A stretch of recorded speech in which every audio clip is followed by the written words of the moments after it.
Aujourd'hui, les gars, on parle stratégie de combat. Une vidéo de ce genre est déjà sortie sur la chaîne où on a analysé premièrement quels sont les différents éléments à mettre en place pour gagner un combat.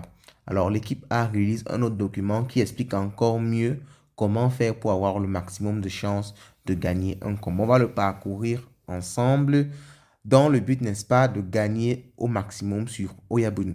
Alors, d'après ce que je vois, l'équipe se concentre vraiment énormément sur la partie Fight to Earn du jeu et pas juste sur la partie Move to Earn. Donc, on va rapidement parcourir ce document-là. Je vais essayer de ne pas vous lire tout cet anglais-là et de directement effectuer la traduction. Ok, mais je vais quand même lire légèrement pour vous donner une idée. Donc, dans la prochaine update de Oyabun qui arrive bientôt, ils n'ont pas dit la date, ils vont introduire les items et ça va permettre d'améliorer, n'est-ce pas, les calculs pour les résultats de combat. Donc, maintenant, la stratégie va beaucoup dépendre également des systèmes, ok?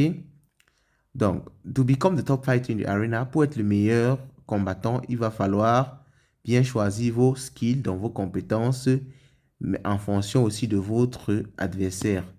Donc, on va beaucoup, n'est-ce pas, s'accentuer, comme ils le disent ici, sur le système de fight, pas juste sur le système de move to earn. Et je pense que c'est très important parce que ça va amener le fait qu'il y aura des gens chaque jour sur l'application. Ce ne sera pas comme Stephen, quand ça ne paye plus, tout le monde a arrêté de marcher, on laisse tomber. Non.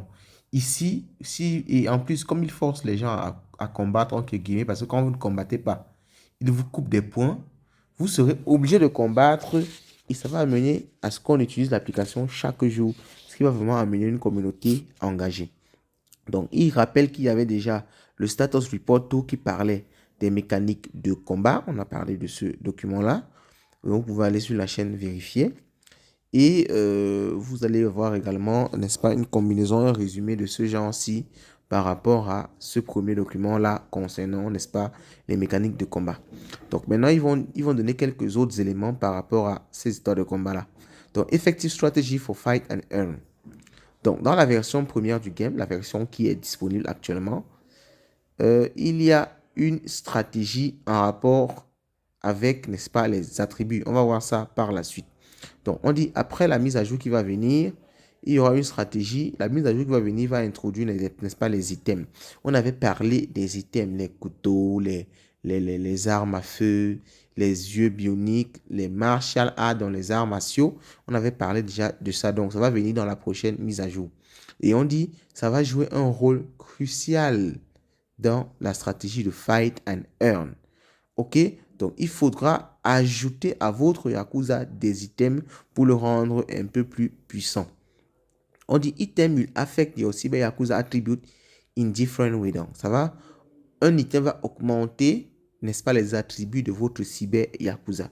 Et ici, on dit each item provide a certain number of additional points to the main attribute is associated with. Ok? Donc, si vous prenez un item, par exemple, on va prendre quel item? Si vous prenez un item, donc chaque item est associé à un attribut. Il y a des items qui sont associés par exemple à la force. Donc si vous prenez par exemple, je suppose, un bras mécanique, c'est associé à la force, ça va augmenter votre attribut, n'est-ce pas, force, strength. Donc, on dit le nombre exact de points est précisé, n'est-ce pas, sur la carte de l'item. Donc, quand les items vont sortir, il y aura le nombre de points exact. Donc, on dit par exemple pour level 1, donc pour un item de niveau 1, un couteau de niveau 1 va vous donner à votre Yakuza 6 points d'instinct. Un item de niveau 2 qui est une main mécanique va donner 10 points au niveau de la force. Et un item Aikido, donc un art martial, va vous donner 8 points au niveau de l'agressivité. Donc les items vont vous permettre de booster vos points. En plus, n'est-ce pas, du leveling up qui booste vos différents points. Donc ce sera très très important pour pouvoir gagner, n'est-ce pas, des combats. Donc maintenant, la stratégie en rapport avec l'attribution des points. Donc, on dit allocating attribute point correctly is crucial in order to achieve success in fight. Donc, il va falloir vraiment bien allouer vos points qui proviennent des level up pour pouvoir gagner un combat. On va voir ça ici. Donc, ils ont dit que dans la suite, ils vont implémenter un système qui permettra de réallouer les points.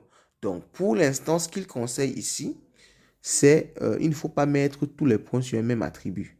Ok, on va ouvrir le jeu et vous allez voir de quoi on parle exactement. vous ne voulez pas mettre les points sur un même attribut, il est important de balancer ça entre plusieurs attributs. Donc, ils prennent un exemple ici en disant que si un petit chien agresse, n'est-ce pas, un gros chien, il peut gagner sur le plan de l'agressivité, mais il va perdre sur le plan de la force. Donc, il ne faut pas juste se concentrer sur un attribut, mais il faut essayer de repartir tout ça, n'est-ce pas, sur plusieurs attributs. OK? Donc, on va maintenant également voir, ils n'ont pas précisé ici, parce que moi, je me pose cette question-là. Comment être sûr de gagner un combat? Bon, c'est vrai qu'il ne peut pas avoir, si on est sûr à 100%, ça veut dire que tout le monde va décliner les combats qu'il pense perdre. Mais bon, il faut se concentrer à avoir le meilleur Yakuza possible et vous serez presque sûr de gagner tous vos combats. Donc, allons un peu dans l'application très rapidement. OK? Et je vais vous expliquer cette partie item là. OK? Donc, ici, vous voyez par exemple, si j'entre au niveau, cette partie au niveau de fight. Donc, si j'entre au niveau, n'est-ce pas, de ce Yakuza-ci et que je vais au niveau de level up, alors j'ai un level up en cours qui n'est pas terminé, je ne peux pas encore attribuer les points. Donc, vous voyez ici, c'est Strange, Instinct, Agressivité, Lock. Ok, lorsque vous faites le level up, ok, le leveling up, vous avez 3 points, par exemple, pour un Cyber Yakuza rare. Ces 3 points-là, vous avez la possibilité de donner ça soit à Strange, soit Instinct, soit Agressivité, soit Lock. Vous voyez que pour l'instant, moi, je me suis concentré plus sur la lock. Mais d'après ce document, si je veux maintenant chercher à répartir un peu mes 3 attributs chaque fois que je les aurai pour augmenter mes chances de gagner les combats.